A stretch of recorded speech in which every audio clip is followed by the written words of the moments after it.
There are just some people in life you'll never get along with. That's a lesson I've learned. Sorry for starting off on such a strange note. My name is Nellie.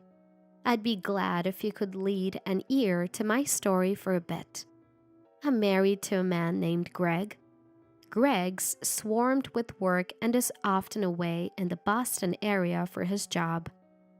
While waiting for him to come back, I live in the house we bought together. But recently, my mother-in-law Shannon has been showing up a lot.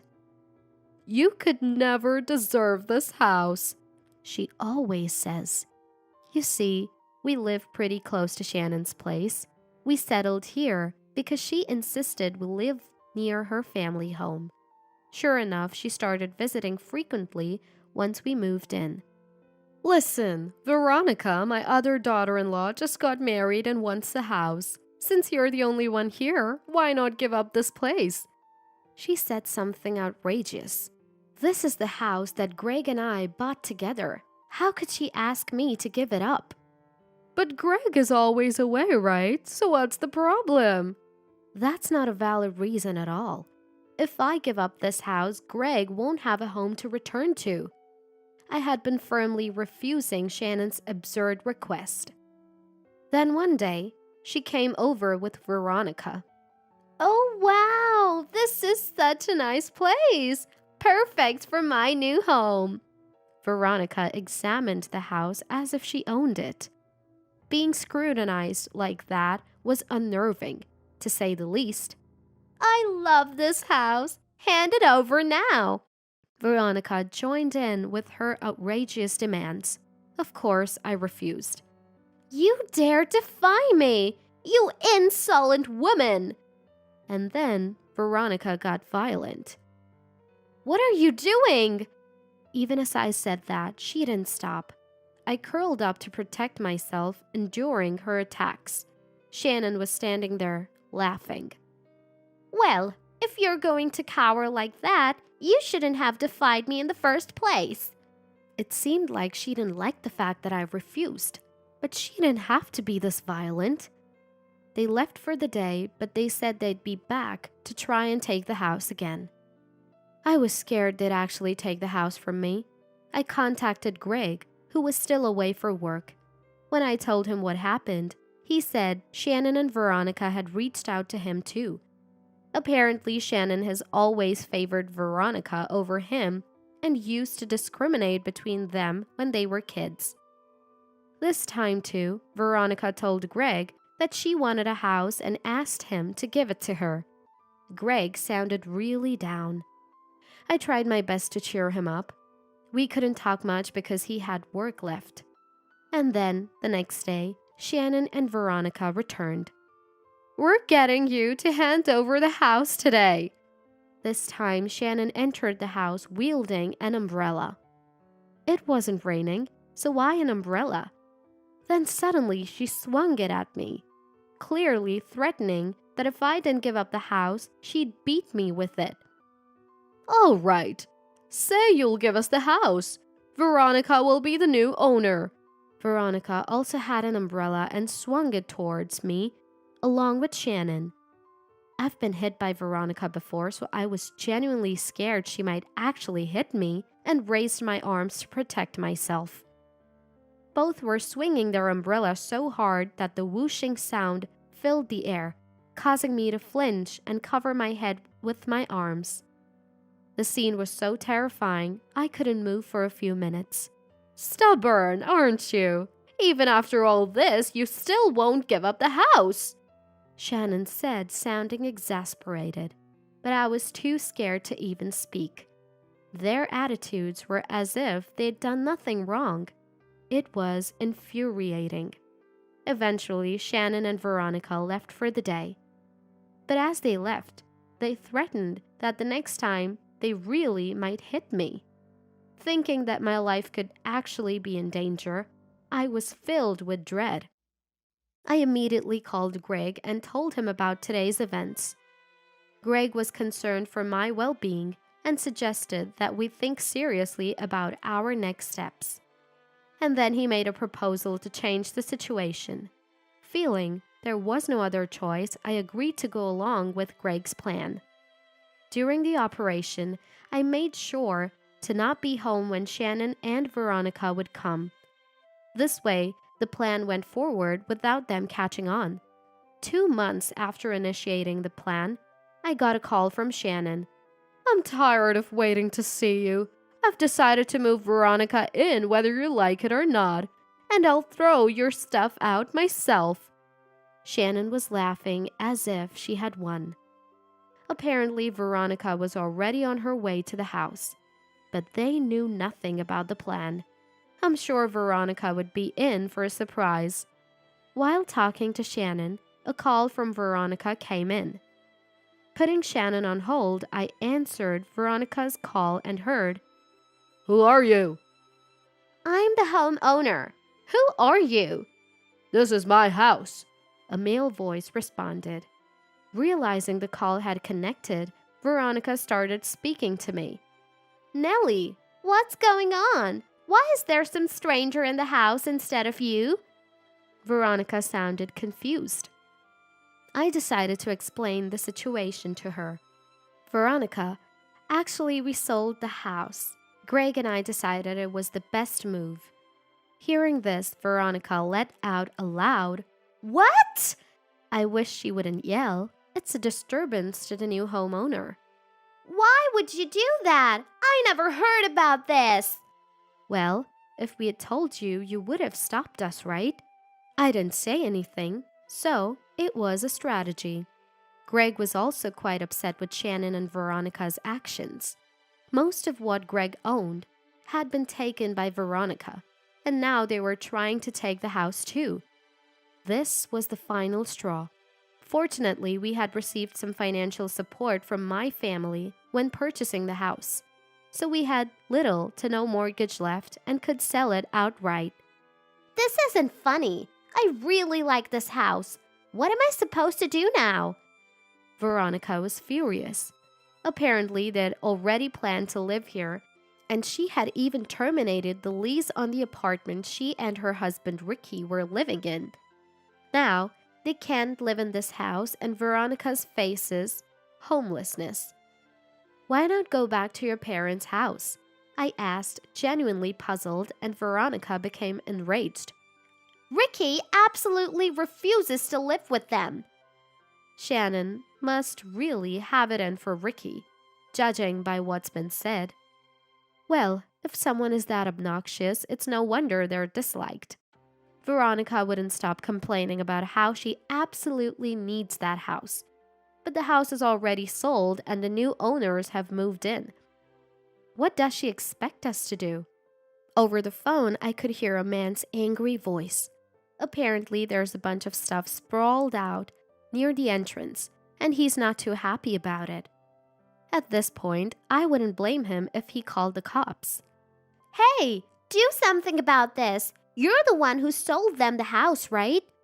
Veronica, not wanting to be yelled at, tried to make me and the man talk over the phone. "Yes, I did sell them the house, but that doesn't mean we have anything to discuss.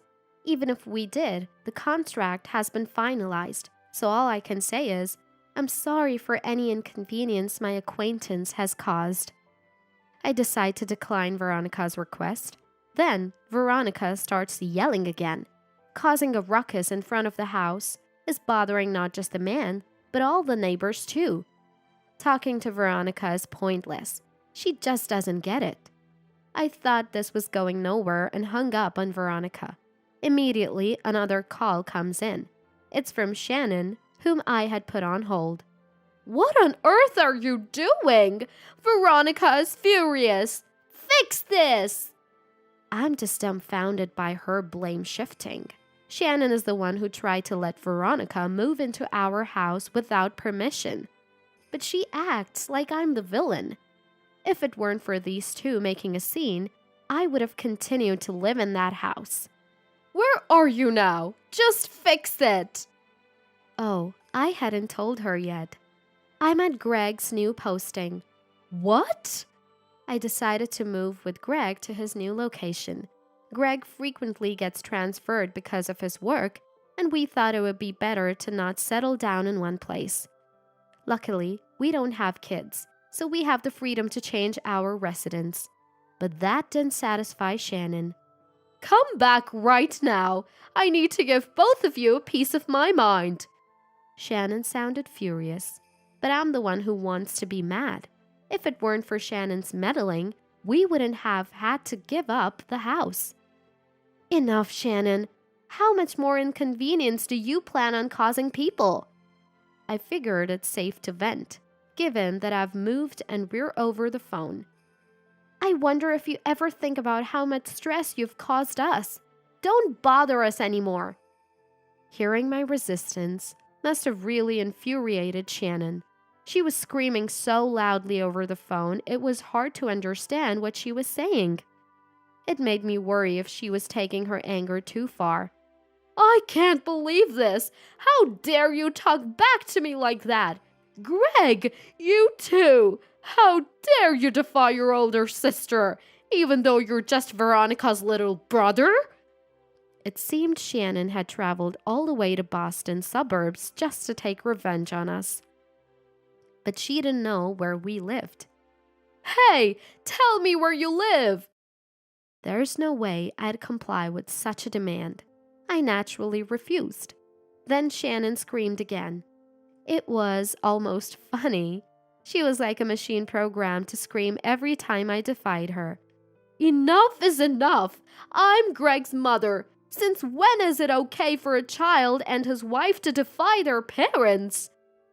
She was pulling some pretty old-fashioned cards. I mean, there are countless ways to find out where someone lives. Given she hasn't thought to look it up, I doubt she'd ever manage to reach our home. "Give me your address! Neither of you is getting off easy!"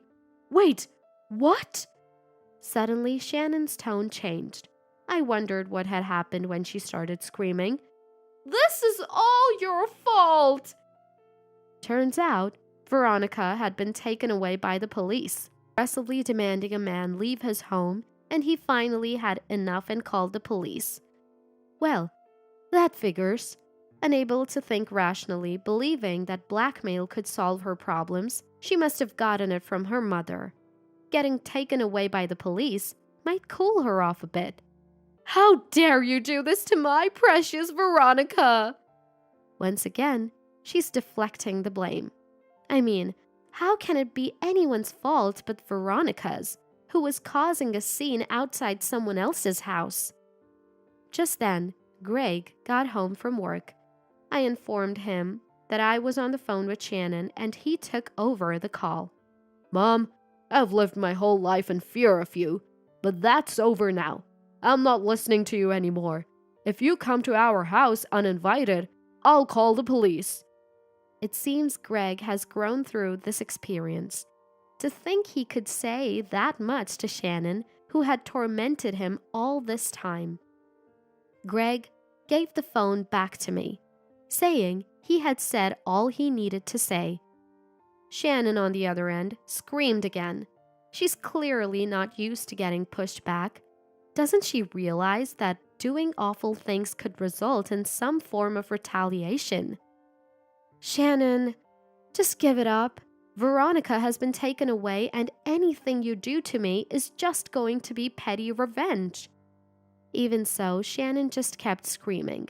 She was like a wild animal, so lost in her anger she had forgotten what she was even mad about. This is getting nowhere. Shannon, can I hang up now? I don't think there's any point in continuing this conversation." But she just wouldn't listen. "Don't you dare argue with me! Parents are absolute! A child should never defy their parents!" If she's going to be this unreasonable, well, I've got my own thoughts on the matter too. "Shannon, I've said it before and I'll say it again. We're done interacting with you. Stop contacting us." I deliberately kept pushing Shannon's buttons. As expected, Shannon flew off the handle and started cursing at me. The things she said were so awful, they could break someone's spirit if taken to heart. But that's precisely what I was aiming for. "Shannon, I've recorded every single abusive word you've just said." As I said this, Shannon stopped her tirade and began to panic. "Recorded? What are you doing?" "Shannon, you're the one in the wrong for using hate speech. Slander is a serious offense. I'm sure my lawyer would love to hear this, and you'll probably end up having to pay a fine or compensation." At that point, Shannon broke down in tears and apologized. "I'm sorry. I just lost my cool for a moment. Please don't involve the lawyers or police, okay?" Since Shannon kept apologizing persistently, I told her to never interfere with Greg and me again and decided to forgive her. Shannon promised, and we never heard from her again. The truth is, I hadn't actually recorded anything. It was all a tactic to make Shannon back off. She didn't even know how to find our address, so I thought she might fall for a simple trick like this. And she did. Finally, peace returned to Greg's and my life. I heard that after being taken by the police, Veronica had to pay damages to the tenants. Having lost their home, Veronica and her husband Ricky moved in with Shannon. But within a few days, Ricky was talking about divorce, and it seemed Veronica was going to be divorced. To top it all off, Shannon had been hurling insults at Veronica's Ricky too. And I heard she also ended up having to pay damages for her insults. Both Shannon and Veronica ran out of money, and what used to be a friendship turned into mutual loathing. The atmosphere in their home is reportedly constantly tense now. Well, they brought it upon themselves. I hope they come to accept the circumstances and move on. As for Greg, he completed his assignment and returned to the main office, only to be assigned to another distant location a few months later. We realized it's more convenient for us both to relocate together, given how our lives have become increasingly busy with transfers. Now, wherever we go, people say we're a great couple, not just at the company, but also among the locals in the places we move to. After overcoming challenges without giving in to Shannon and Veronica, we realized that we'll be fine wherever we go. We look forward to supporting each other as we move forward in life. My name is Mrs. Natalie Watson, and I'm 29 years old. I live in a small apartment with my husband. We've been married for 3 years and generally get along well. I say generally because I've become unhappy with my husband over the past few years. To be more precise, it's not just my husband, but also his parents. My husband and his parents have a great relationship, and we visit their house about once a week. At first, when I was taken to my in-laws' house, I thought, he's such a filial person. However, every time I went to their house, my in-laws repeatedly said, "Natalie, when will you quit your job? A woman's job is to take care of the home." Gradually, I started to dislike going to their house. I enjoy my current job and want to keep working as long as I can. I told my husband this before we got married. Even when his parents blame me, my husband doesn't even make eye contact, acting as if it doesn't concern him. I started to dread going to my in-laws' house, and there are times when I told my husband, "Why don't you just go by yourself?" However, my husband would say, "My parents want to see you too," and force me to go with him. Eventually, I gave up trying to convince him otherwise. However, I couldn't bring myself to say this to his parents, as it might hurt my husband's feelings. But I couldn't bring myself to tell his parents that, as it might hurt my husband's feelings. In the end, all I could do was smile and brush off their comments each time. While I disliked my husband's indifferent attitude, what I hated most was being asked by his parents, "When will you have a child?" I, myself, like kids and thought it would be nice to have one. However, you can't force a child to be born, and it's not something that can be easily done just by wanting it.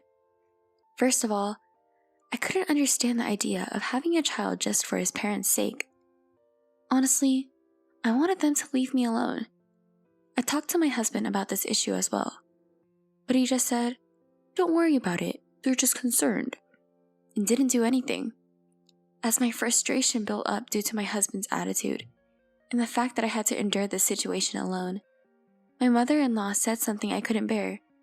She asked, "Are you infertile since you still haven't had a child?" On top of that, my father-in-law looked at me as if I were a criminal, saying, "Did you keep your infertility a secret and marry our son?" I couldn't stand it anymore. Until now, I had endured and overcome anything they had said with a smile. But I stopped smiling and said to them, "I'll undergo infertility treatment. In return, can you promise not to bring this up again?"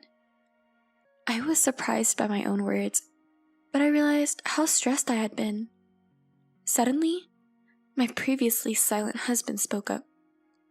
"I don't think we need fertility treatments. We're still young. There's no need to force ourselves to have a child. Fertility treatments cost money, and I want to cherish our time as a couple," he said firmly to his parents. At that time, I interpreted my husband's words to suit my convenience, and believed that he was thinking of me when he said that. On a certain weekday, I took paid leave and headed to the gynecologist. The concern of being nagged by his parents about having a child had decreased, but I wanted to be sure if I was really infertile. At first, I thought of asking my husband, but he became moody whenever I tried to talk about infertility treatments, so I decided to take the exam by myself. The examination finished quicker than I thought, and I scheduled an appointment for the results a week later. On my way out, I happened to meet eyes with a pregnant woman in the waiting room. I recognized her face and stopped in my tracks. She seemed to notice me right away and approached me.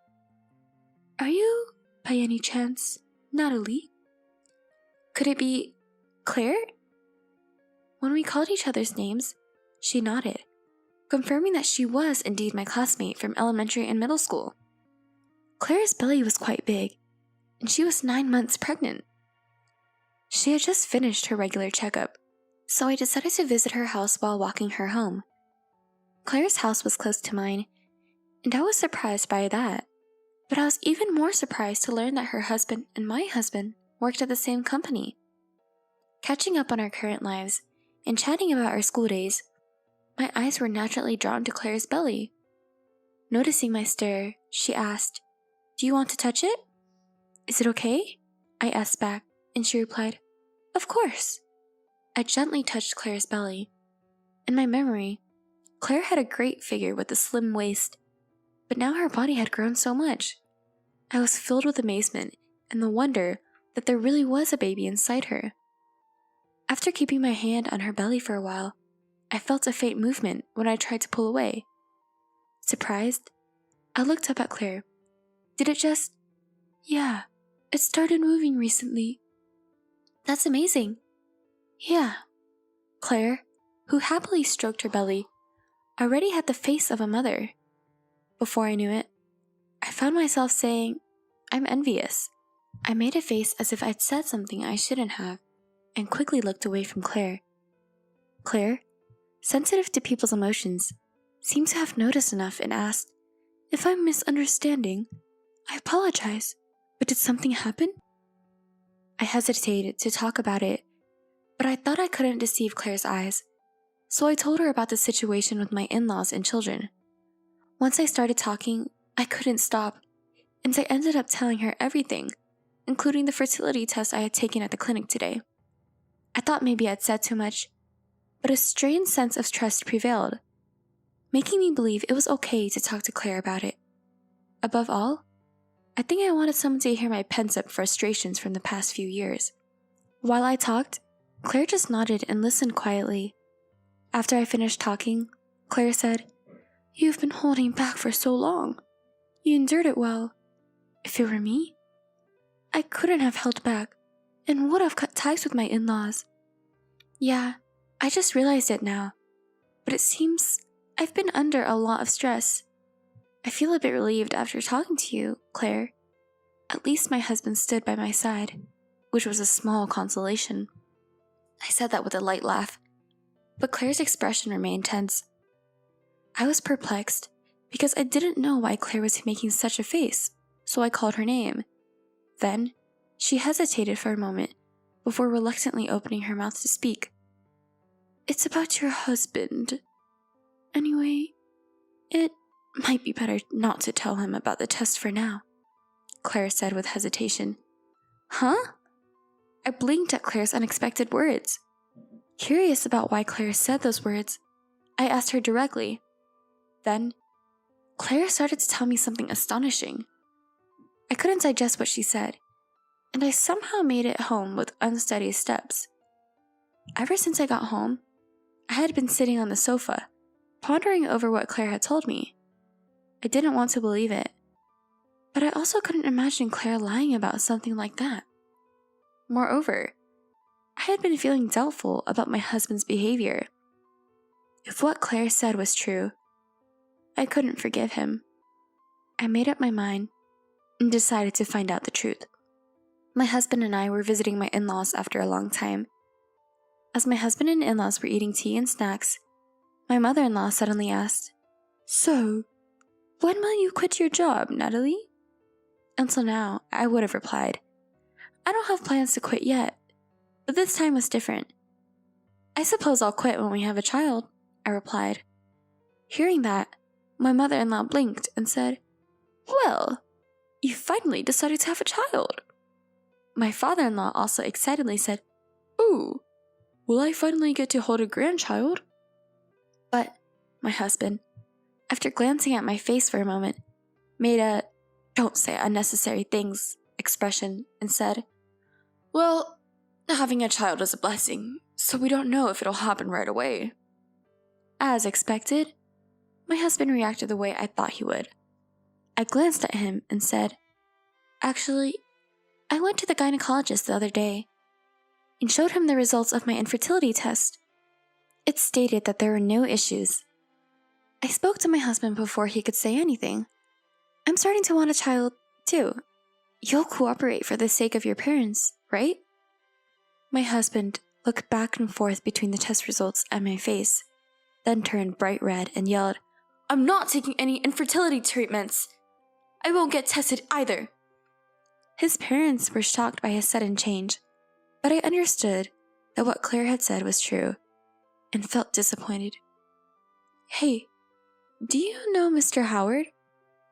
When I asked, my husband looked surprised, wondering how I knew.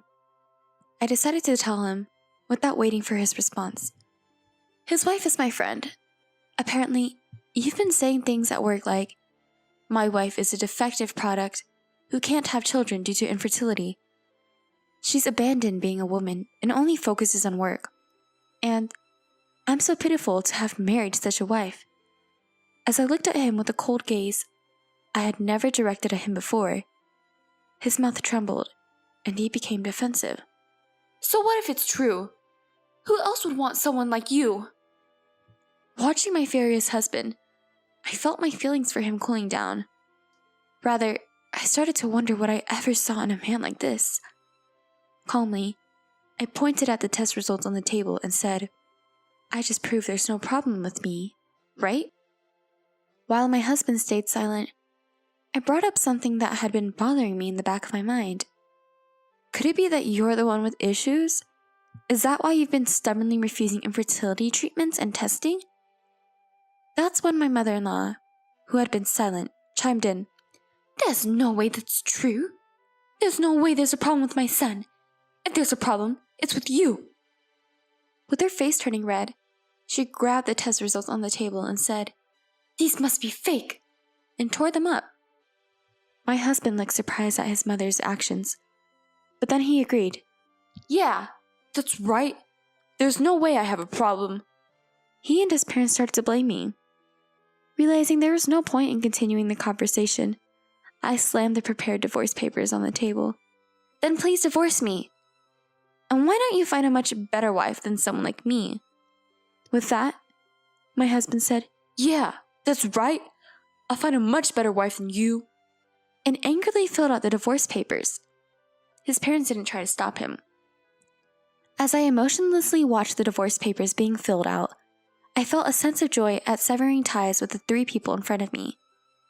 Once he finished, I quickly snatched the papers, said, "Well then, goodbye," and hurried out of my in-laws' house.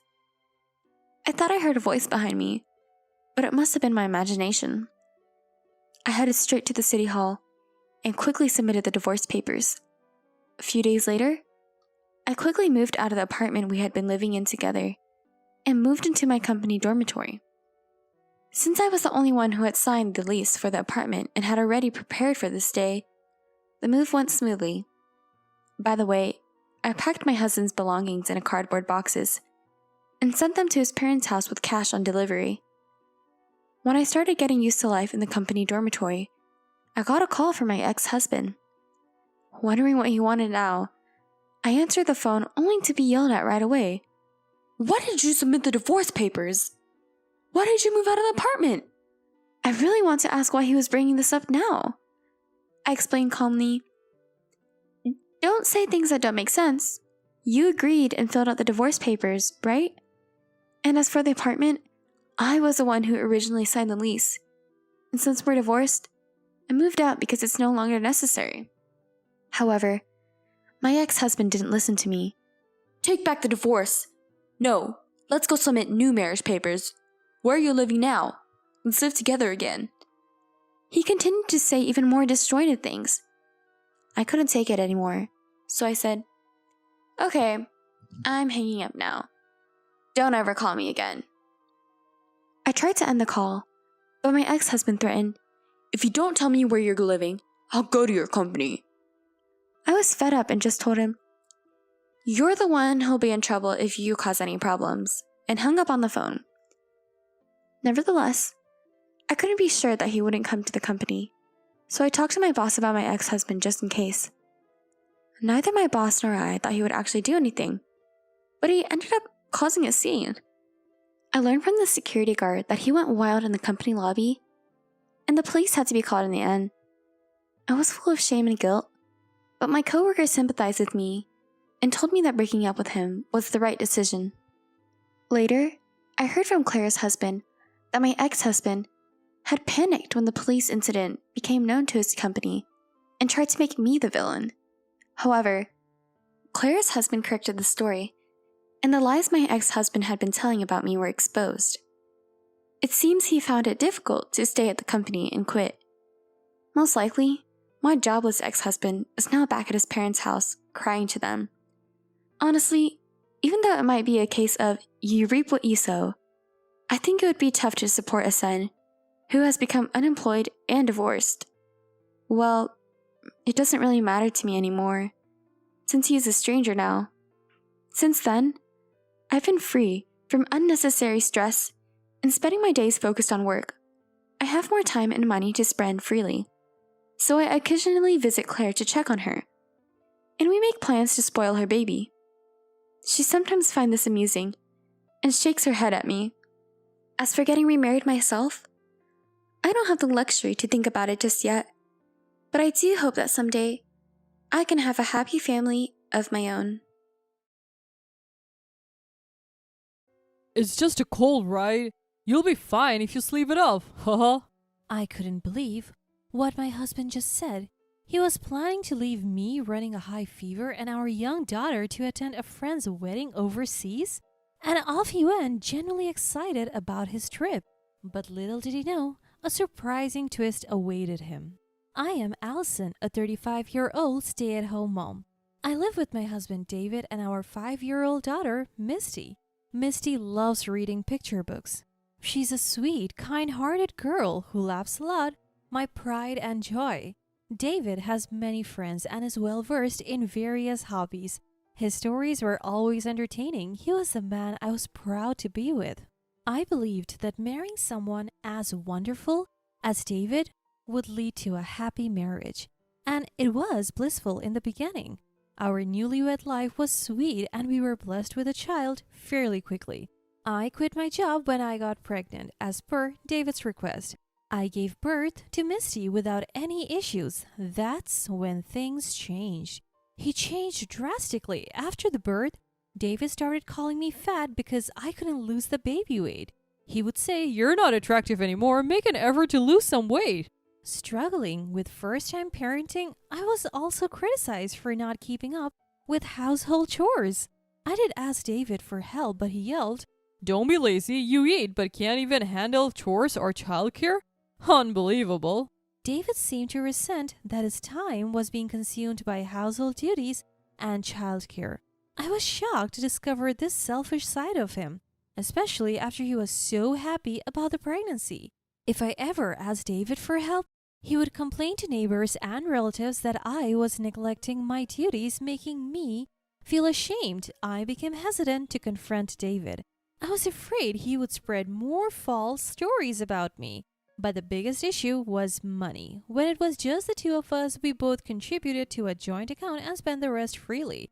After Misty was born, David took over the finances since I had no income, but he hardly gave any money for living expenses. He once told me to manage on just $300 for the three of us. Stress, I couldn't produce enough breast milk, so Misty was on formula. Between formula and diapers, $300 was nowhere near enough. When I tried to save by cooking budget meals, David would get furious, saying, Don't serve me this cheap-smelling food. I even suggested getting a job to help out, but David looked down on me, saying, You can't even handle housework, let alone work and raise a child. You're planning to slack off and make me do everything, aren't you? Just manage with the money I give you. David was absolutely against me working, perhaps fearing it would add to his household responsibilities. Now that Misty is 5, David seems to have lost interest in her. He often ignores her when she tries to talk to him, preferring to play with his phone instead. I thought marrying David would lead to a happy family, but I was completely wrong. Seeing Misty downcast because David ignores her and won't play with her breaks my heart. Then one day I discovered that David had used the money we had been saving for Misty's education. I'm not working, and I think we are barely making ends meet each month. David is supposed to be managing our finances, but he won't tell me how much we are saving. Maybe we are not saving at all and running a deficit each month? That might be why he dipped into the education fund. When I asked David about it, he refused to disclose what he had spent the money on. Finally, he snapped, I earned this money now, so how I spend it is my business. You and Misty eat because of me, so stop complaining. I tried to discuss the money issue multiple times, but David wouldn't budge. Our conversations went nowhere. Then, David dropped a bombshell. A friend invited me to their wedding overseas. I couldn't believe my ears. Even if his friends cover some travel expenses, going overseas would still cost a fair amount. We are in a situation where we can't even afford Misty's education, and how can we afford an overseas trip?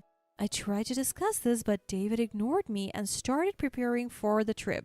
Honestly, I considered divorce, but thinking of Misty held me back. She only has one father, and I couldn't bring myself to take that away from her. The day before David's departure arrived, and I was stuck with a high fever. I hadn't had a fever in a long time, and this might be the first time as an adult. Headaches, nausea, dizziness, and body aches clouded my consciousness. Can you please skip the wedding? I'm really struggling with this fever, I asked weakly. David laughed and said, You'll be fine if you sleep it off. He even added, Stop being so needy. Handle it yourself. You can't even manage yourself and you are not even working. Could you at least get some food for Misty? She hasn't eaten properly since yesterday, I pleaded. David sighed heavily and said, I don't have time for that and I don't want to catch anything. I'm staying in a hotel tonight. And he really did leave us to attend the overseas wedding. At that moment, suffering from a high fever, I made up my mind. For Misty's sake, I had to let go of such a selfish man like David. 5 days later, David returned in high spirits. I'm back. Why are Dad and Mom here? David's parents are in the living room. My parents-in-law don't answer. What's going on? Where's Allison? It was Misty who answered David's question. Mom is in heaven now. What? What are you talking about? David, thinking Misty was joking, burst into laughter. His parents shook their heads in disbelief. What a foolish thing you've done. It's too late for anything now. David looked bewildered, not understanding the meaning of their words. Wait, did Allison really die from that high fever? Muttering this, David watched as his parents left the house with Misty. Misty waved at her father. Bye-bye. David, as usual, ignored her. His parents had got in the car. That was the plan. My parents and I were quietly waiting in the kids' room. I had my phone connected to my in-laws and was watching the living room through a hidden camera on my computer. My sister, who was waiting nearby, would pick up Misty since there were things we didn't want her to hear. Only my in-laws remained in the car. While David was overseas, I had told both sets of parents about his terrible behavior. I wanted to divorce David, but I knew he would refuse to pay alimony or child support. So I wanted them to know the truth to help with the divorce. I told Misty she might not see David again, and because she said she wanted to see him one last time, I had the in-laws stay in the living room. Misty didn't object to not seeing her father again. She might have understood, even at her young age, that her father was treating her poorly. I had to prioritize Misty's care from now on. I wondered how David would react to Misty's words that Mom is in heaven. Would he reflect on his actions or apologize in tears? I continued to watch the hidden camera in silence, but then David did something unexpected. He suddenly started making a phone call. His voice was elated. Brianna, I don't know the details yet, but it seems my wife is dead. Finally, the obstacle is gone. I should get the insurance money. Let the old folks raise Misty. Let's live together. You're the only one I love, Brianna. We realized then that David had been having an affair and he considered me and our child obstacles, planning to use the insurance money to remarry this woman. My parents, who were watching the hidden camera footage with me, were also furious. Since I was on the phone with my in-laws, they had heard David's voice too. They were also angry at David. I signaled to my parents and my in-laws, and we all moved to the living room where David was. Seeing this, David hung up the phone in shock. Wait, Allison, but I thought you were in heaven. I couldn't help but laugh at David's stupidity. Heaven is what Misty calls her room. It was sky blue sheets and white pillows. You wouldn't know because you never talked to her. Wait, is that so? I thought... No, never mind. David, not realizing we had heard his phone call, tried to cover up his tracks. But it was too late. Stop making excuses. We have been watching you on a hidden camera. You left your family with high fevers to go to a wedding, and you have been having an affair? No, that's not true. I haven't been... I cut him off. No more excuses. The decision is made. We are getting a divorce, and I'll be seeking alimony and child support, so be prepared. After I spoke, my father-in-law yelled, his face red with anger. If you get divorced, never show your face here again. You're no longer our son. Right after that, David's cell phone rang, filling the room with his ringtone. David didn't move, so I grabbed his phone to check. The caller was Brianna, David's mistress. I answered the call and put it on speaker so everyone could hear. Hello? What was that call about earlier? Living together is a joke, right? I have a fiance, so stop getting the wrong idea. I can't be with a delusional man. Don't contact me again. With that, she hung up. David, now dumped by his mistress too, turned pale and groveled at my feet begging for forgiveness. I'm sorry. Please forgive me. If my family disowns me, you're the only one I can rely on. Plus, I can't afford to pay alimony or anything like that. I've already spent so much on Brianna during this trip. David started rambling, even though no one asked him to explain. I glared at him. So you didn't go to a wedding? You abandoned your family for a romantic getaway? Well, you see. David couldn't find the words to defend himself. To think he was foolish enough to abandon his family and ruin himself by confessing an affair? I wondered why I ever married such an idiot. I should have decided to divorce him much sooner. Watching David continue to make a fool of himself, I resolved to move on with my life. Just Misty and me. Later, I checked David's phone and found numerous photos and videos from his trip with his mistress. The story about attending a friend's wedding was clearly a lie. I took this evidence to a lawyer. I formally filed for divorce, seeking compensation and child support. The lawyer visited Brianna, who apparently works at a nightclub, to verify the amount David had spent on her.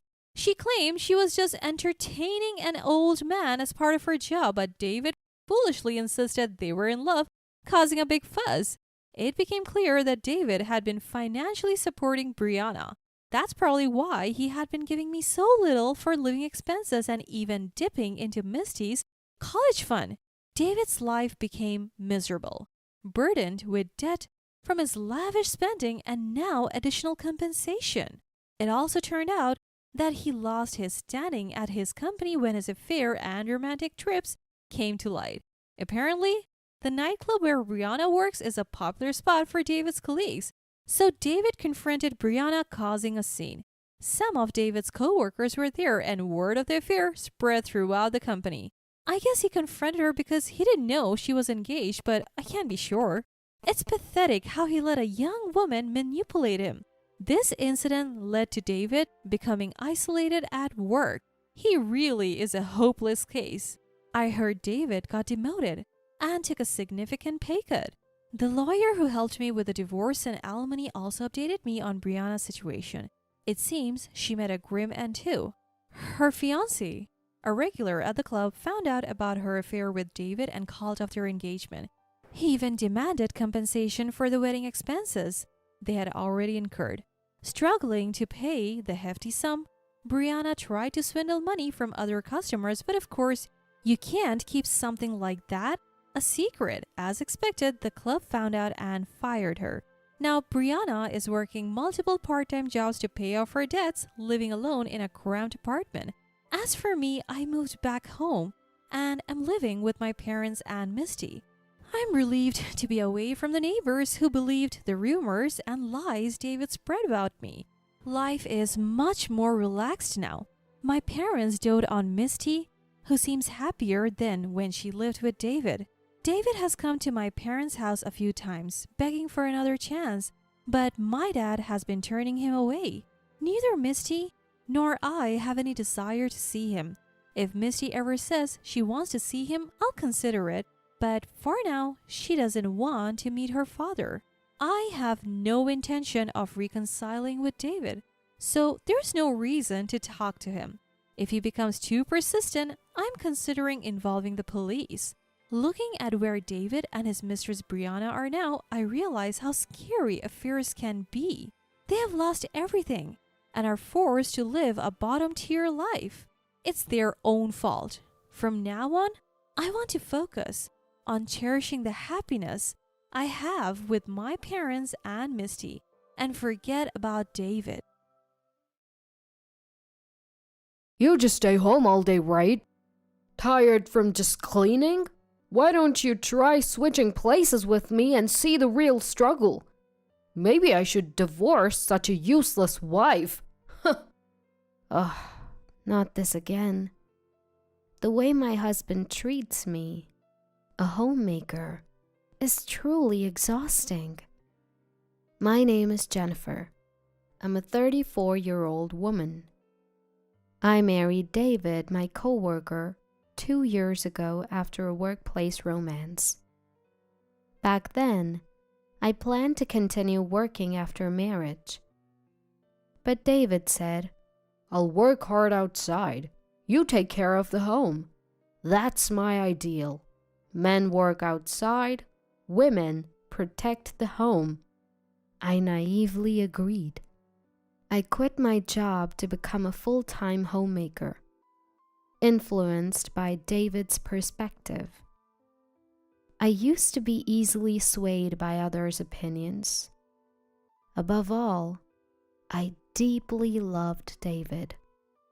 So, I followed whatever he said without questioning. I guess I was blinded by love. If only I had stood my ground and not quit my job. Maybe things wouldn't have turned out this way. That's what I still believe. People think homemakers just laze around at home all day. But in reality, it's not like that. Cleaning, laundry, neighborhood meetings, they all consume more time than one might think. Doing all these tasks daily by myself is honestly tough. Employees get weekends off, but homemakers don't.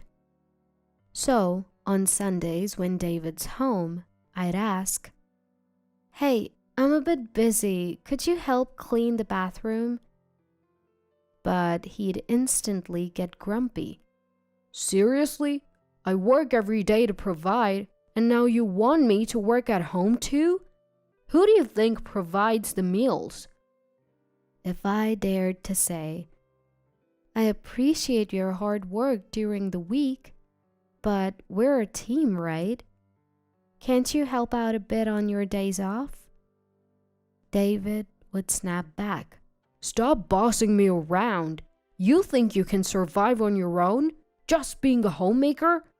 Want a divorce? David immediately snapped.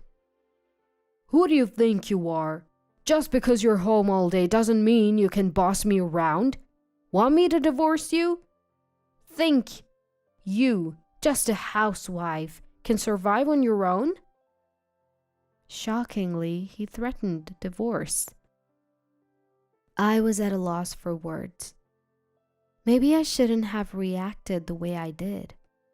From then on, every time I said something, David would end with, "If you don't like it, let's divorce." It felt like he was using that phrase to control me. Even though I used to work, I had retired and become a housewife. The idea of divorce that David kept bringing up was terrifying. If he really divorced me, how would I survive? What about income? Where would I live? For me, a housewife, nothing was scarier than the thought of divorce.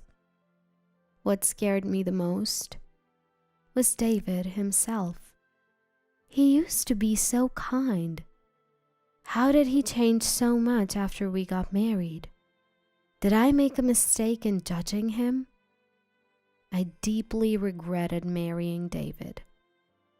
Lately, as soon as David comes home, he'd say, "Isn't it obvious you should greet me at the door when I, the breadwinner, come home?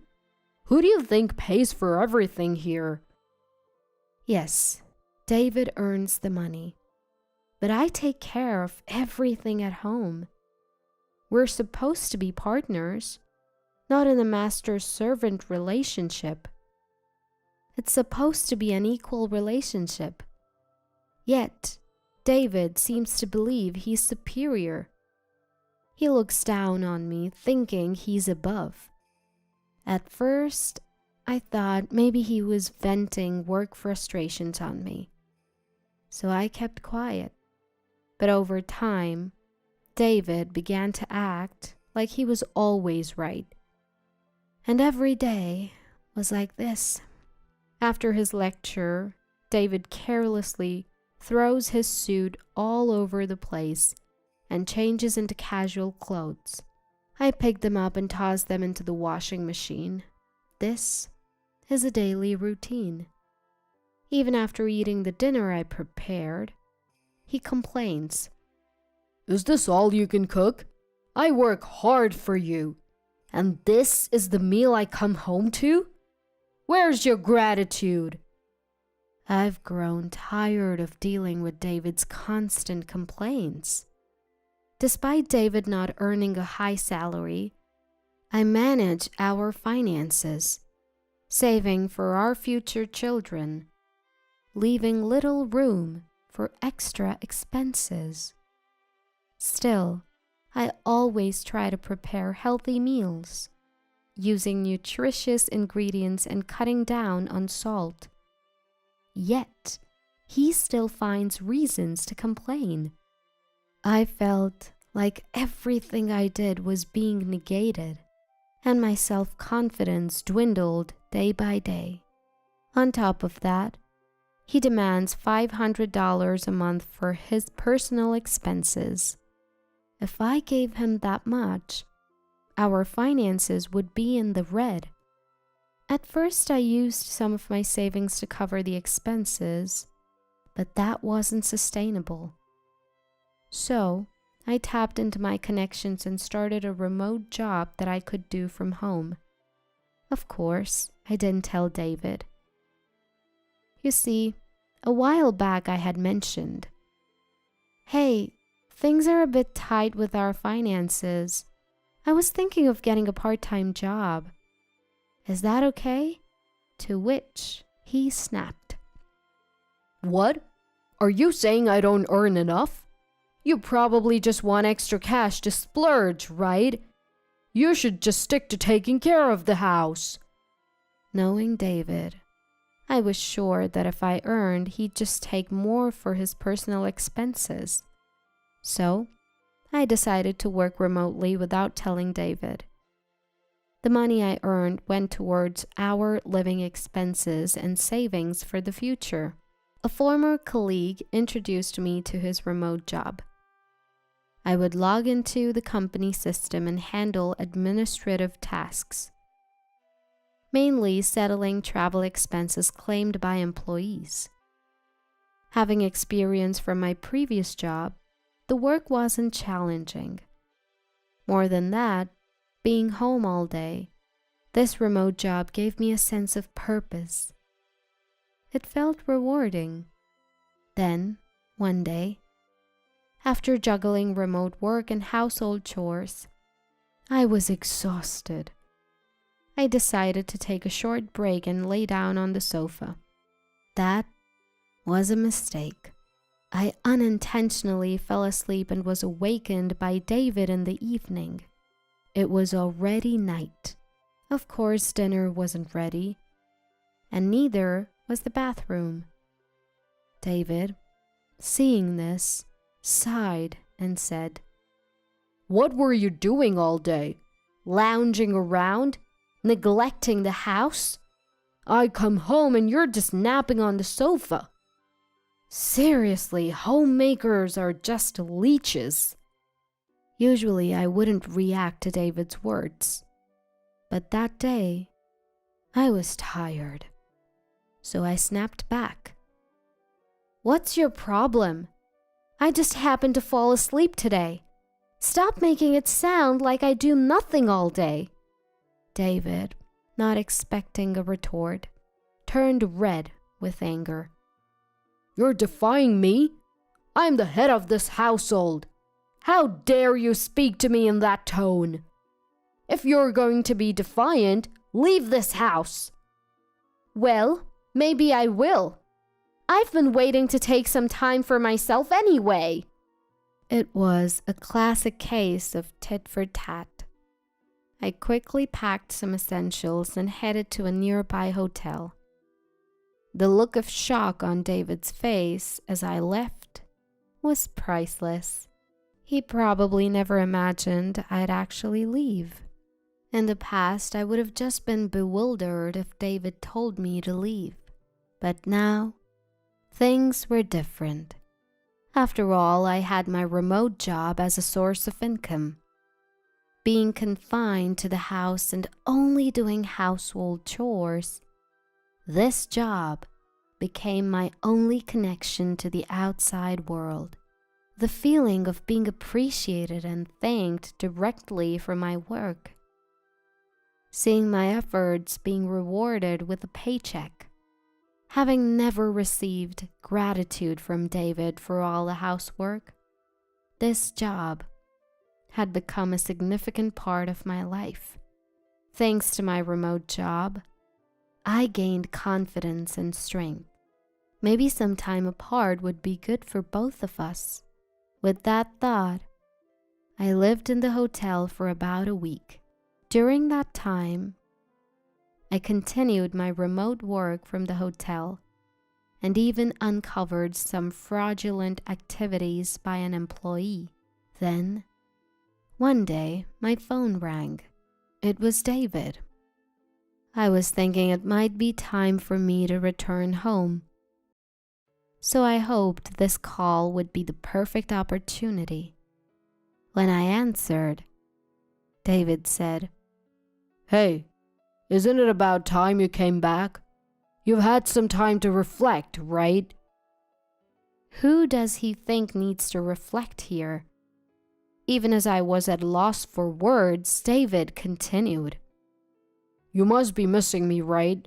Life must be tough without me. If you apologize, I'll let you come back home. Such arrogance from him. Who does he think he is?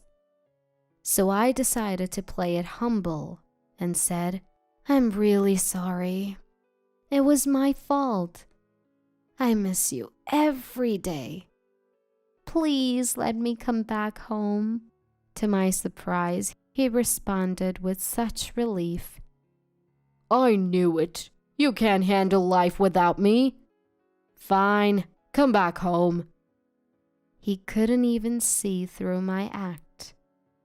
I was taken aback, but decided to return home with an innocent face.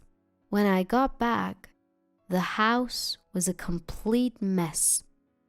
Clothes were scattered all over the floor, with no place to step. Trash overflowed from the bin, giving off a foul smell. Dirty dishes piled up in the sink. In just a week, he managed to turn the place upside down. I was almost impressed. I thought maybe he'd have cooled off in my absence. Maybe he'd have taken care of the house. All my maybes were shattered. He probably called me back because he couldn't handle the mess anymore. Not because he missed me or felt sorry. Realizing this, I was disappointed in David. I couldn't believe it had come to this. I was once again disappointed by David's carelessness. But in a way, I was grateful because it gave me the push I needed to do what I had planned for David without any hesitation. For about a month, I acted as if nothing was wrong at home. I cleaned up the mess David made and followed his every command, even when he complained. Then, the day of reckoning came. I executed the plan I had prepared and waited for David to come home. I didn't prepare dinner or even the bathroom.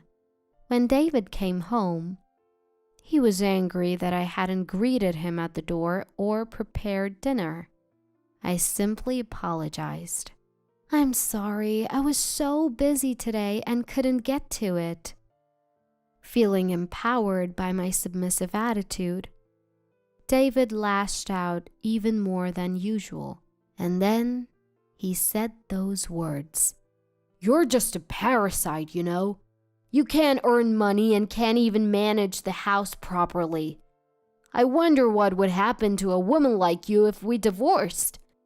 Maybe I should just file for divorce, huh? I had been waiting for him to say that. The word divorce that David flaunted like a badge of honor. With a smile, I replied, You don't need to file. I've already prepared the divorce papers. David looked confused, so I showed him the actual divorce papers, already signed by me. All you need to do is sign. David started to panic. Of course, he never expected me to agree to a divorce. What? No. You'd be the one in trouble if we divorced, right? Don't worry. I'll be just fine. Haven't you noticed? Look around the house. Don't you see? David looked around frantically. Where's the TV? The fridge is gone too. What's going on? Oh, did you forget? I brought the TV and the fridge when we moved in. So, It's only natural that I take them with me when we divorce. I had everything I bought removed by professionals. Wait, you can't divorce me. How will you survive without my income? See, I sighed. Don't you get it? The person handling expense claims at your company, that's me. We never met face to face, only communicated through chat or email. So you never realized. Yes, I was working remotely for my former workplace, which is David's company. The old acquaintance I mentioned was a colleague from that company. I had been hired part-time on the condition of remote work. I used my maiden name as my family name and kept my first name. At first, I thought David might find out. But that was needless worry. For me, David had long forgotten my maiden name. I'll tell you one last thing. Your expense claims were clearly off compared to others. So I looked into it. I've already reported the results to our boss. The employee misconduct I discovered while at the hotel was none other than David. While handling David's expense reports, I found several suspicious claims. Claims for travel expenses, for supposed business trips and hotel stays. But as his wife, I knew David was home on those days. David was trying to embezzle money by claiming fake business trips. He probably thought he'd gotten away with it. But as his wife, it was clear to me he hadn't actually gone on those trips. So I cross-referenced his past claims with his actions on those days and investigated all his fraudulent claims. At first, I wondered if I could somehow brush it under the rug, but after a week in the hotel and hearing David's words over the phone and seeing the state of our home, I made up my mind. I'd be the one to end things with this man. I've already reported it to our boss, and I've asked for appropriate action to be taken. Tomorrow, when David goes to work, he'll be called into the boss's office and questioned severely. He was misusing company money after all. It's only right. Thank you for everything. I'll be happy on my own. Goodbye. My belongings have already been shipped to my new place. All that's left is for me to leave this house. Leaving a stunned David behind, I walked out of the house with a spring in my step. Later on, David was dismissed from the company. Being dismissed makes it hard to find another job, and it seems David is still unemployed and attending a job support center. Of course, the house is reportedly a mess. David was reluctant to sign the divorce papers and kept asking me to come back, but I had no intention of doing so. I left all the procedures to my lawyer and finalized the divorce. As for me, I switched from remote work to full-time and fully returned to work. I'll be single for a while, but I plan to look for a new relationship soon. Of course, my criteria for a partner is someone who's willing to share both household chores and child rearing.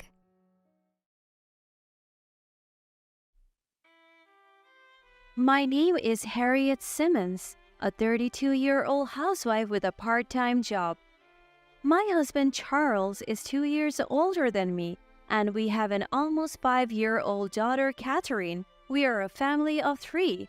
Charles works as a department head in the production management division of a clothing manufacturing company.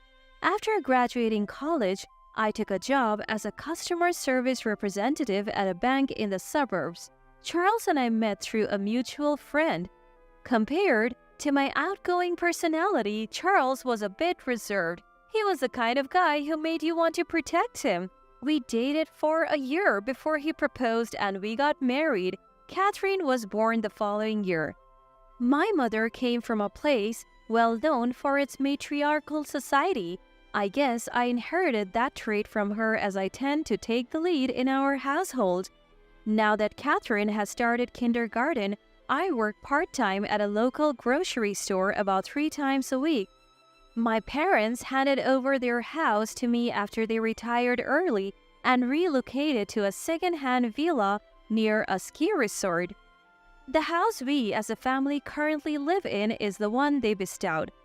My father, who began making pizza as a hobby, even opened up with a small pizza shop. It's located along the main road and is doing fairly well.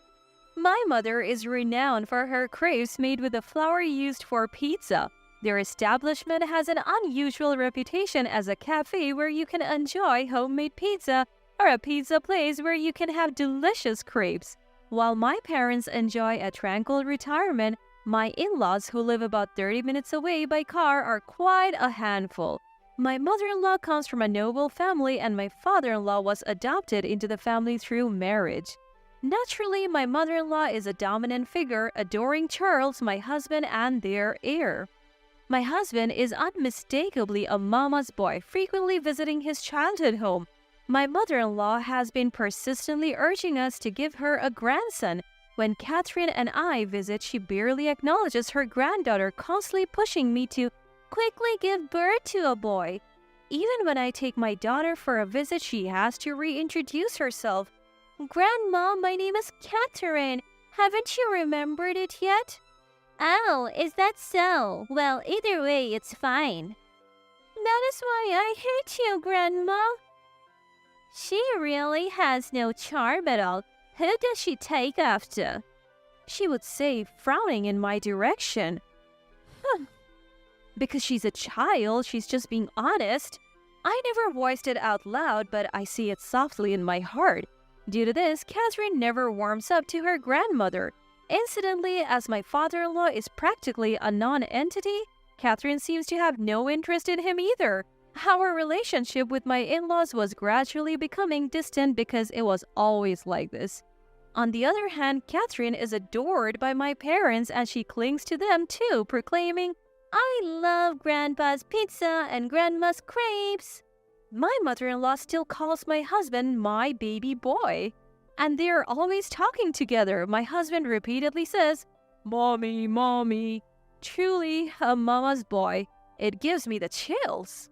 When my mother-in-law sees my face, she says, "Harriet, our family is prestigious. We need a male heir. A daughter won't do. Please give birth to a son quickly." It's not easy to just give birth to a son, so I brush her off with all due respect, but then she would say, "The grandchild of our neighbor is a boy. They must be so happy to have a good daughter-in-law," and sighs, implying as if I am at fault. I don't care if they are a noble family or a prestigious family, they are just so outdated. As my father-in-law was adopted into the family, he just nods in agreement without opposing my mother-in-law. I endured this lifestyle because I love Catherine. However, my husband would start saying, "If only Catherine was a boy," whenever the opportunity arose. When I asked, "Isn't a girl good enough?" he would reply, "That's because my mommy says." And then my mother-in-law, who heard our exchange from my husband, would always call, "Why are you bullying my baby boy? Can't you cherish your husband even though you are his wife?" I would retaliate against such remarks. "Oh, do you cherish my father-in-law? I haven't heard his voice for a while now." "What did you say? You she-devil, if you bully my baby again, I won't let it go." If I'm a devil, then you're a demon. You should stop being so attached to your child. I was now at war with my mother-in-law. Then one day, my husband approached me with a discussion. My parents want to go on a trip, so I want to help them out a bit." He requested to arrange about $1,000. "Where do you think we have that kind of money? You do know how much your salary is, don't you?" Well, You understand, right? Even we want to go on a trip. I vented my usual frustrations on him. But both my parents are old now. Their legs will get weak soon and they won't be able to travel. They say they want to go to places they want to while they can. He's trying to appeal to my emotions by saying it's filial piety. I understand how you feel, but can't they manage with their own money? After arranging various travel items, it seems they didn't have enough for the actual travel expenses. It's their lack of planning that got them into this mess, just like you. But Harriet, don't you feel bad for them? Not at all. I'm not going to strain myself just to please them. Enough is enough. But There will be no buts or knees. I shut him down with a dad joke. Standing with my arms crossed, I towered over my husband who shrank in front of me. My daughter, Catherine, who had been watching the whole time, clapped her cute little hands, saying, "Mama, you're so cool." In the end, Charles, unable to arrange the money himself, shifted the responsibility to me and phoned my mother-in-law. "That useless wife of yours can't even do a little filial piety. She's not a real family member. Do something about it. She works part-time, doesn't she? She should have some savings. We don't have much time before the trip, so hurry up." Finally, unable to stand up to my scary mother-in-law, Charles quietly withdrew $1,000 from Catherine's account. When I found out, I was livid and stormed over to my in-laws' house. "Mother-in-law, I need to talk to you about the trip." "Oh, what's the matter all of a sudden? Don't play dumb. What do you mean by demanding travel money?" "Well, your husband willingly gave it as a part of filial piety, didn't he? What's wrong with that?" Right from the start, it was a total combat mode. "He took it from our daughter's saving. You know, this isn't acceptable, right?" "I couldn't care less. She's going to be married off anyway. Spending money on her is a waste." "What are you talking about? She is my precious child. Saving and spending money on our child is our responsibility." With a long-suffering expression, my mother-in-law retorted, "I can't believe we have such a woman as our daughter-in-law. She can't even bear an heir and is utterly useless at home. I didn't marry into your family. If you want an heir so badly, why don't you give birth to one?" With that, I stormed out of my in-laws' house. Anyway, I decided to make Charles repay that $1,000 from his pocket money. After their trip, my mother-in-law returned and summoned Charles and Catherine to their house. Though I was curious, my main concern was preparing for Catherine's 5th birthday. Planning a birthday party for a child this age is tricky.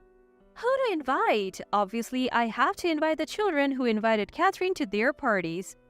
But there's a limit to how many people we can accommodate. Plus, what about food? And I still have to think about a present for Catherine. And our family party at night. My brain was at its limit. Oh, my brain needs sugar. I need to replenish the glucose. So I ate 3 of my favorite puddings and managed to devise a plan. Just as I was feeling a bit relieved, Charles and Catherine returned from my in-laws. But to my surprise, my usually lively daughter suddenly retreated to her room. When I asked Charles what happened, he responded, "Nothing, really." No, something's wrong. Our greetings at home were always high-spirited to match my enthusiastic daughter Catherine. It was our unspoken promise. This had never happened before. When I went to check on Catherine, she was sobbing. "What happened? Grandma told me that I am unwanted and shouldn't come home, so I had to stay outside all the time." What? I couldn't believe what had happened. "I was given a bottle of water, so I had to stay outside even though it was really hot." "And where was your dad?" "Dad was inside eating watermelon with Grandma." What? I stormed out of the room and confronted Charles.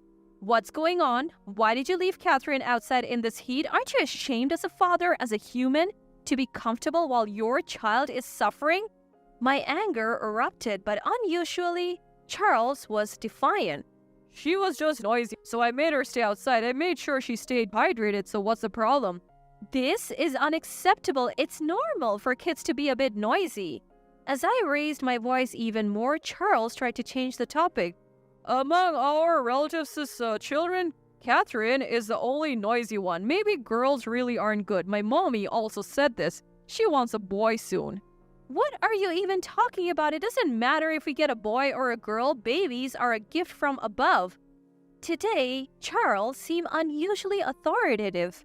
Influenced by his mother, perhaps?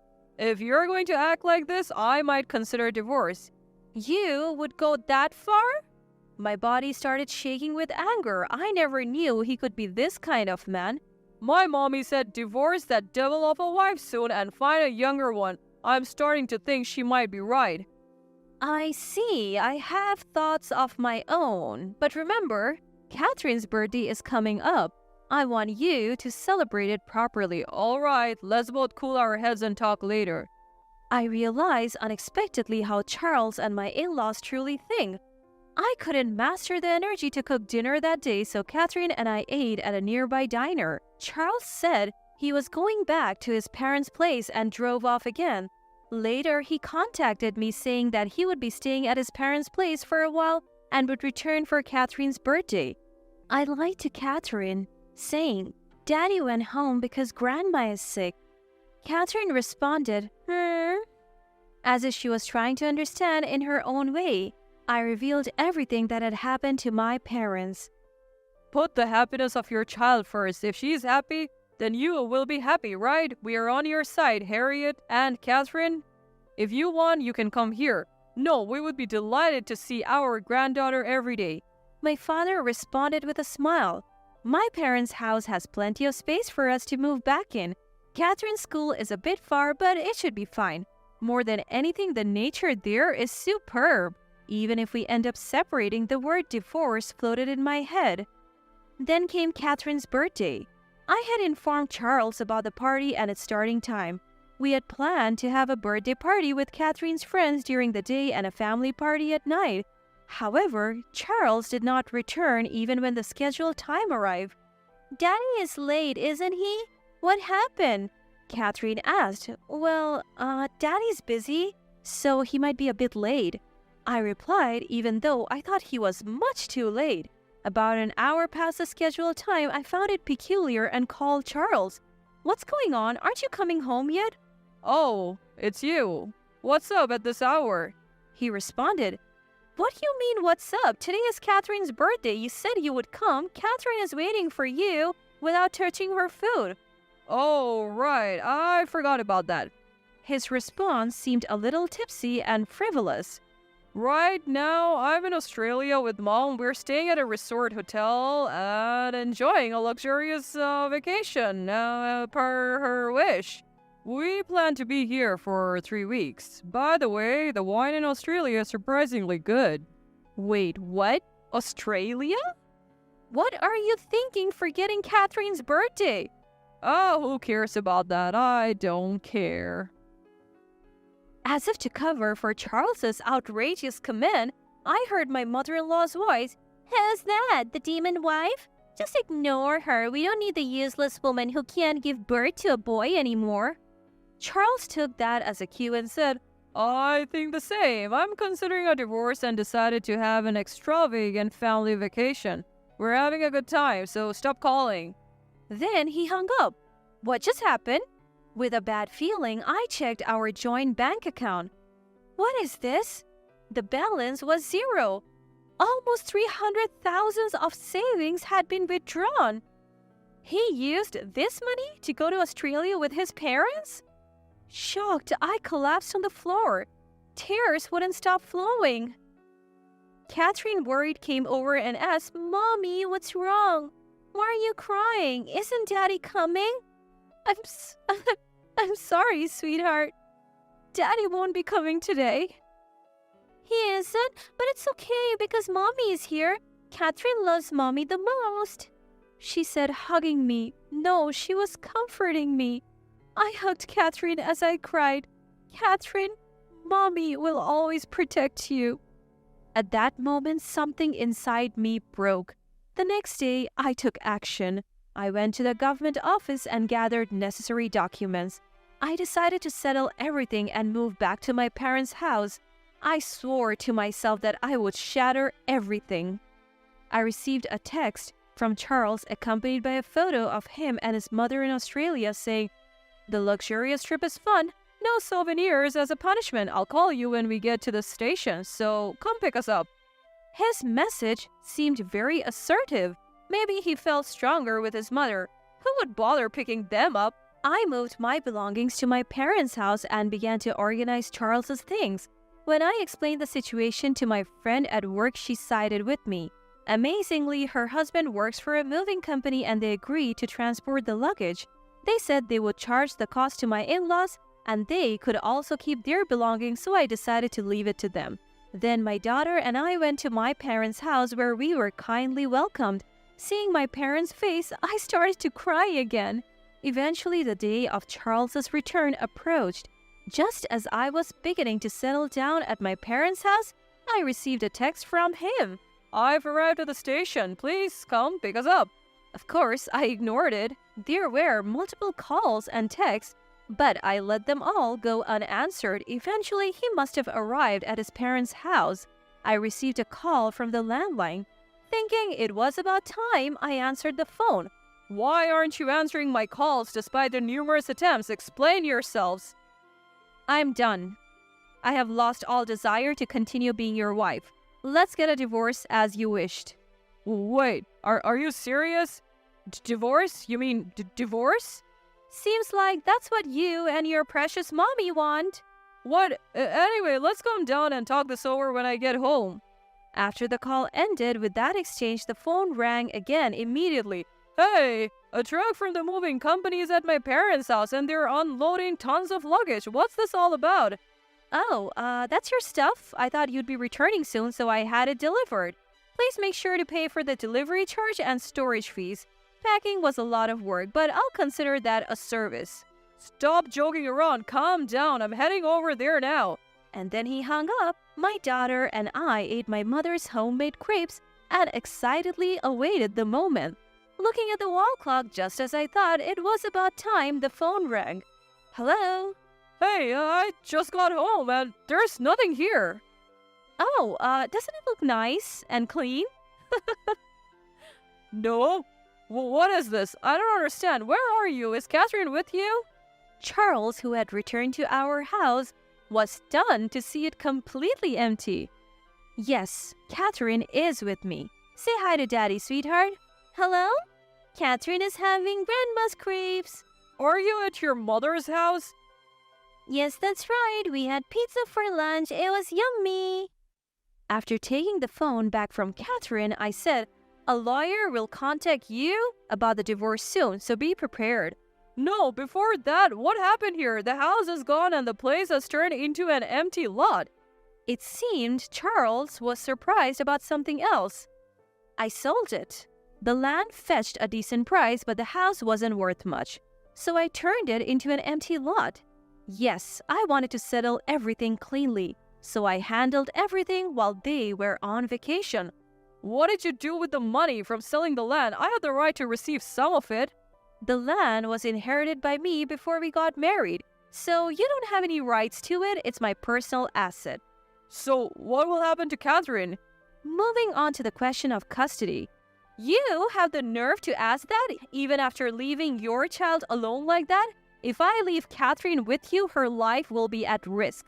I will have custody, you will need to pay child support, and also I will be requesting a fair distribution of assets.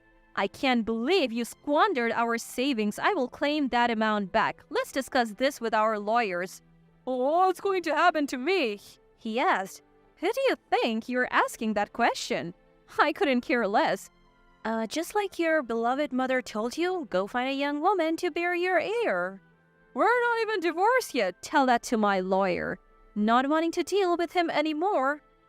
I want you to know, I have no intention of reconciling with you. Now I'm going to start preparing dinner, so goodbye. I said and hung up.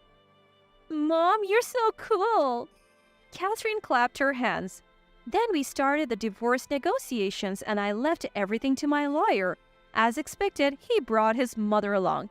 She insisted that everything was my fault and that her darling Charles was innocent. I discussed it thoroughly with my lawyer and I decided not to demand alimony, but I asked for a share of the assets, including the misappropriated amount and child support for Catherine. Charles was complaining, but when I threatened to take it to family court, if we couldn't reach an argument, he reluctantly accepted. My ex-parents-in-law sold their house to pay off the settlement and child support, which I received in a lump sum. Once things had settled, Catherine started attending a new kindergarten and made new friends.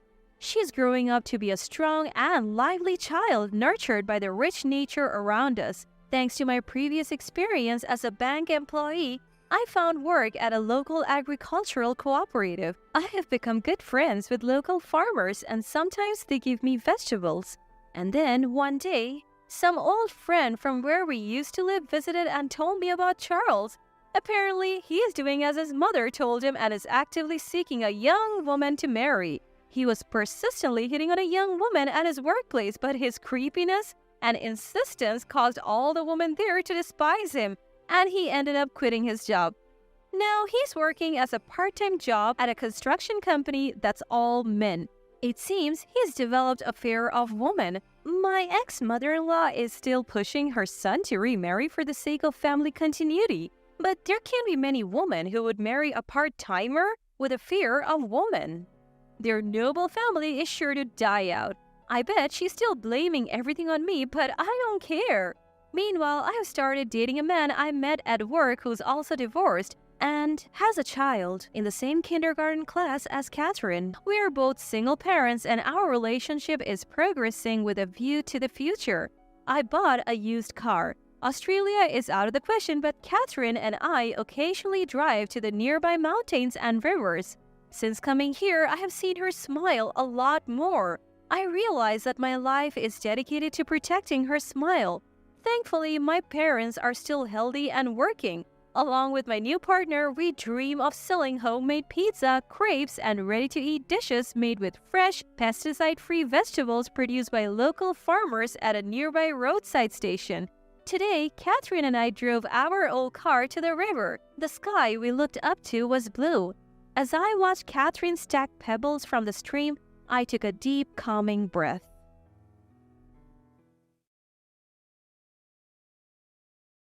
Ugh, it's such a hassle to be called in like this. I had to be hospitalized for an injury and needed a guarantor signature, so I asked my eldest son's wife, Olivia, to help. But Olivia just keeps complaining. To begin with, she looks down on me because she knows I live on a $700 monthly pension. The wedding gift was just a cheap one, barely $1,000. It's unbelievable. Every time we meet, she has something to complain about, and it's getting on my nerves. I manage just fine on $700 a month, so why does she feel the need to belittle me like this? Isn't the thought that counts for a wedding gift? Being judged solely on the amount of money is just...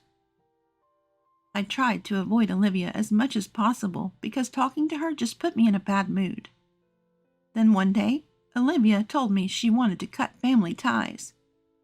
I'd really rather not have to take care of you in your old age, just because you're my husband's mother.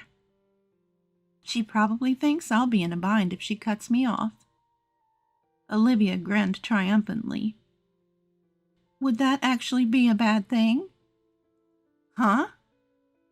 Ignoring Olivia's confusion, I decided to sever the family ties. A few months later, Olivia found out something shocking and came storming into my house. I am Marie, 68 years old. I live alone in Boston. My husband passed away 2 years ago due to a worsening chronic illness. Now my younger son and his wife live nearby and look out for me. My eldest son, John, works for a global company and is too busy to come home often.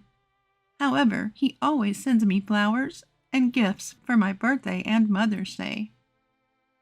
The same kind-hearted John announced at 38 that he'd finally found someone he wanted to marry. We decided to have a family meeting at home, and John brought Olivia. She was incredibly cheerful, and the meeting ended on a positive note. leading to a smooth engagement. The wedding was scheduled for 6 months later to accommodate John's busy schedule, but I took the wedding gift to John's house as soon as they registered their marriage. Mother-in-law, thank you for coming today. Oh, don't mention it.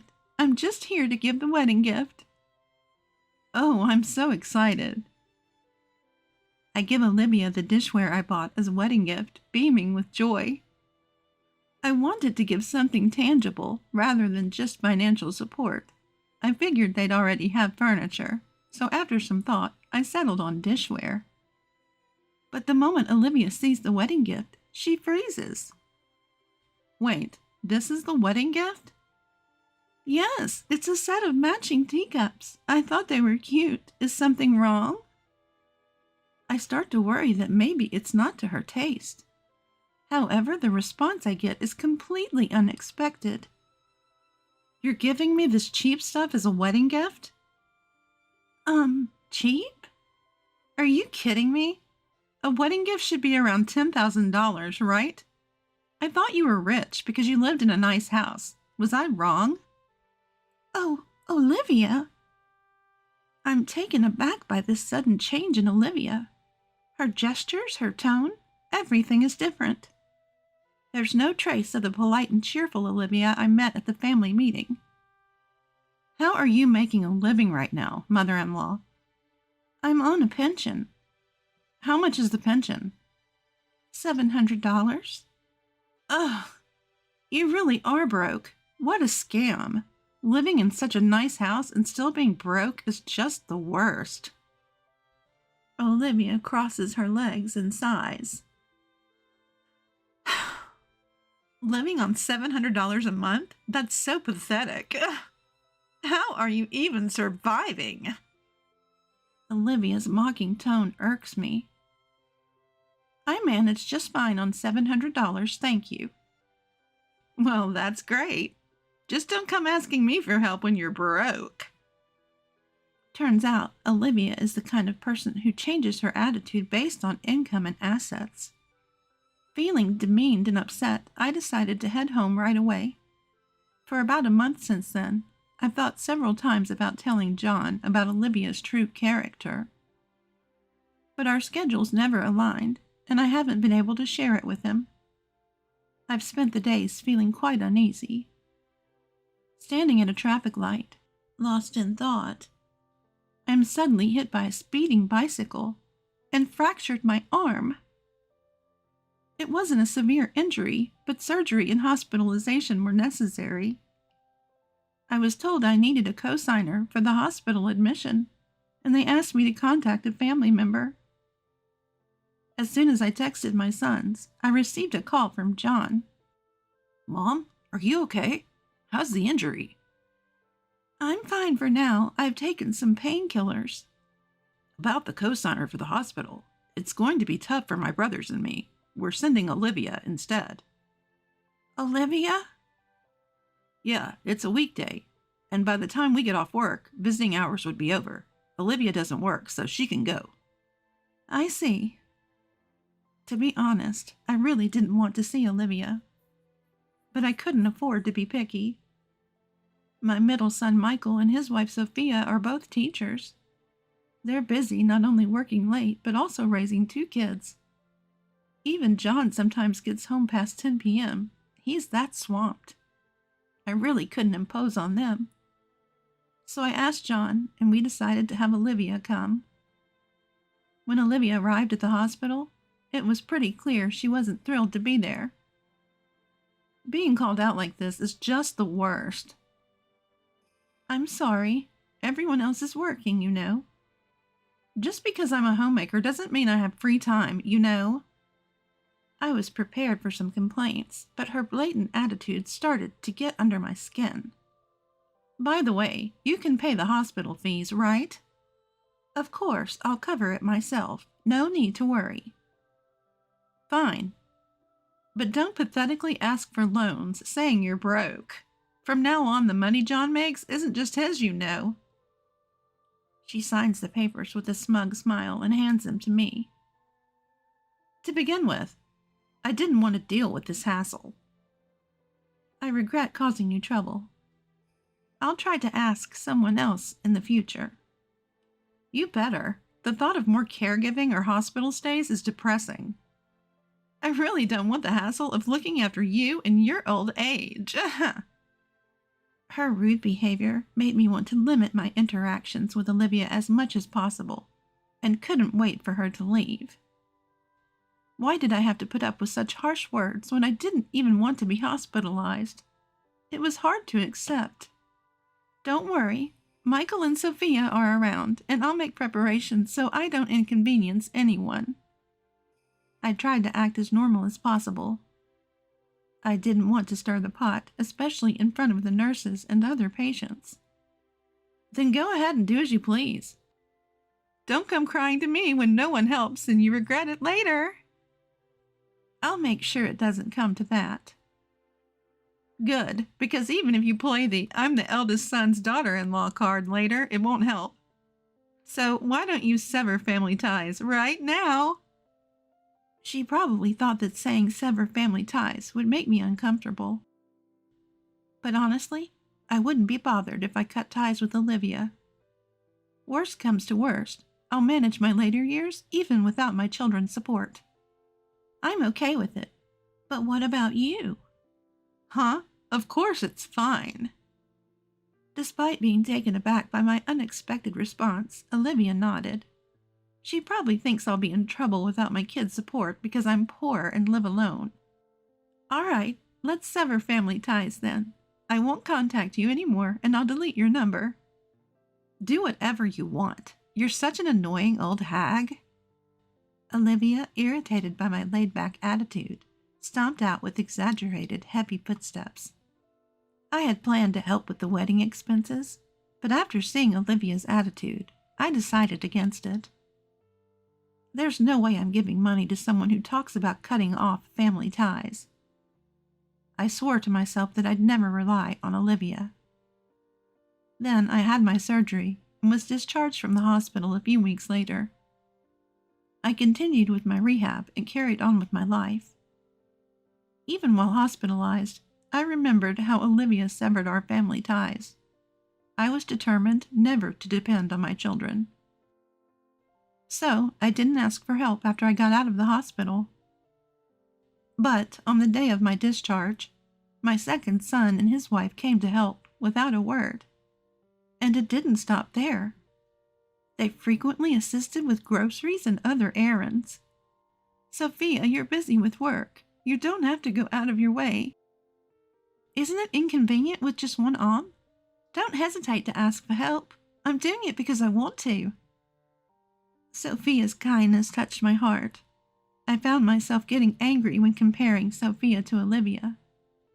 I haven't had any contact with Olivia since. I even thought about canceling my plans to attend her wedding and reached out to my son. I doubt we'll have any further involvement in each other's lives. 2 weeks after my discharge, I noticed something strange while being taken shopping. Sophia, do you hear that odd noise coming from the car? Yes, actually, the side mirror broke, and it's been making this weird sound. The car's a bit old, so it looks like I'll have to replace it. I'm really not sure what to do. That's tough. But you do need a car, right? You drive to work, don't you? Yes, but even a compact car is a considerable expense. Seeing Sophia struggle with this decision, I made a suggestion. Then let me buy it for you. What? I can't accept something that expensive. It's okay. You've been helping me out. By driving me around, consider it a thank you. But still, if you feel bad about it, how about you continue to take me shopping until my arm heals? Thinking it might be too much to ask, I was delighted when Sophia greeted the idea with a warm smile. Of course, let's keep going shopping together, even after your injury heals. Hearing her say that, a smile broke across my own face. So I ended up buying a new car for Sophia. Life settled into a peaceful rhythm, almost making me forget about the whole Olivia ordeal, especially with my younger son's family visiting and checking on me regularly. Several weeks later, my injury had improved significantly to the point where I could carry light items again. That day, I didn't have any rehab appointments, so I was lounging at home watching TV when the doorbell suddenly rang. Checking the monitor, I saw Olivia standing there. What could she possibly want after declaring our family ties severed? Suspicious? I opened the door, and the moment she saw my face, she started shouting. What's the meaning of this? What's gotten into you? I can't think of anything I've done to deserve this anger. I saw Sophia, your son's wife, driving a brand new car the other day. And what's your point? Don't play dumb. That nice car is worth over $10,000. There's no way she could afford that on a teacher's salary with kids. When I asked her how she got the car, she said mother-in-law bought it for her. Well, yes. She mentioned her car was breaking down and needed replacing, so I gifted it to her. I don't see what's wrong with giving a car to my son's wife. You never give me anything, yet you spoil Sophia? You're truly a terrible person for showing such favoritism. If you can easily gift a car, why not contribute more to our wedding? Well, Sophia helps out with errands and chores around the house. You're the one who cut off ties, so why would I give you anything? You wanted to sever the relationship, didn't you, Olivia? Well, yes, but still. How can you afford a new car worth over $10,000? You're not that rich, are you? Who said I was poor? I inherited real estate from my husband, you know. Real estate? Olivia looked shocked. My husband was a salaried employee, but he had a decent income and had invested in real estate. He owned an apartment complex which I inherited after he passed away. I've been saving the rent money little by little each month.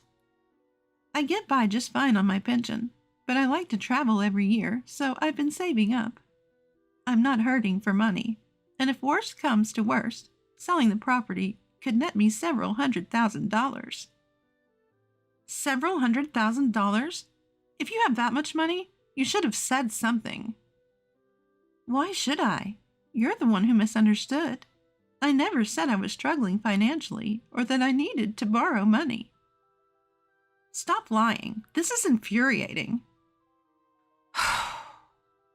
I sighed at Olivia's childish tantrum. Why would I go out of my way to brag about my assets? That would be embarrassing. She's glaring at me, clearly not convinced. I wasn't deceiving you. Originally, I had thought about contributing money for the wedding, but then you said you wanted to cut ties with the family, so I changed my mind. Why? It's your son's wedding. Aren't you happy for him? I was happy for John's wedding, but I didn't want to give any money to you, Olivia. Why would you say that? If you have the money, then what's the problem in sharing some? Everyone's being so stingy, it's making me mad. Olivia started stomping her feet on the ground. Is a 30-year-old woman not embarrassed to act this way just because things aren't going her way?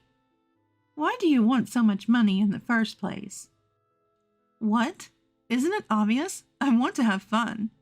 And there are a lot of things I want to buy. John only gives me $2,000 a month, saying that's enough. $2,000 isn't enough for you? Of course not. Even a decent bag costs at least $5,000. I shook my head at Olivia's reckless spending. I truly wondered how John could have fallen for such a woman. Olivia's anger showed no sign of warning, and her complaints about John were endless. I even married John, thinking he had money. If I'd known he was this stingy, I would have never married him. Is John really that stingy? Absolutely he is. He only gives me an extra $500 on top of rent and living expenses. Even the gifts are capped at around $2,000. It's unbelievable. If he's making over $1 million a year, he should be giving me more. I thought once we were married, I could spend money however I wanted. So, you married him for his money?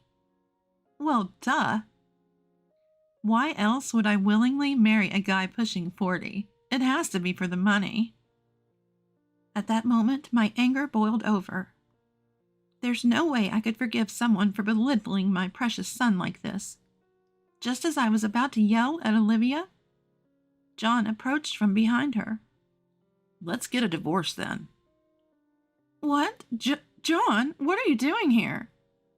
I heard from Mom that she still won't attend our wedding because she wants to cut ties with you. So I came here to get the full story. Overheard you two arguing and decided to stick around. You had quite a lot to say, didn't you? This isn't what it looks like. I mean... Olivia looked panicked, breaking into a cold sweat. I had no idea John was even here. Ignoring the flustered Olivia, I continued to speak. So you came all this way. How long have you been listening? From the part where you were talking about how you could afford to buy a car despite being poor. So you've heard most of the conversation. I've been labeled as poor, and someone who she won't take care of in my old age. That's why she wants to cut ties. No further explanation was given for not attending the wedding. John nodded, his expression stern. I don't need any more explanations. I understand Olivia well enough now. No, you've got it all wrong. This is a misunderstanding. It's not a misunderstanding. I heard you clearly say you're in it for the money. I can't be with someone like that. Let's get a divorce. Wait a minute. Now, of all times? I quit my job because we got married. Olivia desperately grabs onto John's arm, shaking it. But John shakes off her grip, shooting her a cold look. That's not my problem. I hope you find a new job soon. Don't be so heartless. I can't live without you. I have no place to go and no savings. Why don't you sell your clothes and bags for cash? That should get you through a few days. Although I don't know who would rent an apartment to someone without a job. Stop it. Don't say that. I even bragged about marrying you to my friends. How can I tell them there's no marriage now? It's too embarrassing, please. That's all on you. Maybe you'll be the talk of the town for all the wrong reasons. Olivia had never seen John so angry before. A man usually known for his calm demeanor. Her face turns pale as she begins to apologize profusely. I'm sorry. Please forgive me. I won't talk like that again. I don't even need the money. Just don't divorce me. No matter how much she apologized, John's expression remained stern. I can't even stand to look at you anymore. Leave right now. No, please reconsider. Come on, please. Just so you know, it's not only about the money. How could you tell someone's parents that you want to cut ties because you don't want to care for them? If I'd known you were such a cold person, I never would have married you in the first place. At the sound of John's raised voice, Olivia starts to cry. Don't ever show your face in front of me again. No! Olivia starts crying, her face covered by her hands. But no one is there to console her. I felt a bit relieved that John understood her true nature, and I felt relieved that I no longer had to be deceived by such a nasty woman. John, realizing why I declined to attend the wedding, apologized and left. Realizing she's hit a dead end, Olivia gave me a piercing glare and walked away, clearly disappointed. Afterwards, I heard that John and Olivia got divorced, and she moved into an old apartment. Before their marriage, she apparently worked as a receptionist at a shopping mall, but was on the verge of getting fired due to her poor work attitude. It seems like she wanted to marry someone wealthy so she could quit her job quickly. Unable to find another job due to her lack of qualifications and skills, Olivia apparently started working nights. Olivia, now over 30, apparently isn't making as much money as she'd hoped. And I hear she's living a pretty frugal life while complaining all the way. On the other hand, it looks like John has found a new love interest. I was worried about how quickly he'd move on, but after meeting her, I found she's a genuinely calm and sincere person. She herself had been married, cheated on, and then divorced. That common history of divorce brought them together. It's funny how divorce can lead to new beginnings, but I feel more at ease with her. We work together and know each other's character well. John said this with a smile. I consider myself most fortunate to have married and met my children. So I hope John can find a loving family through marriage as well. But marriage isn't the only path to happiness. Some people are choosing not to marry these days, and there's no need to rush into it. If you meet someone wonderful and feel like you want to marry, then go for it. I hope John finds his way to a happy life from here on out.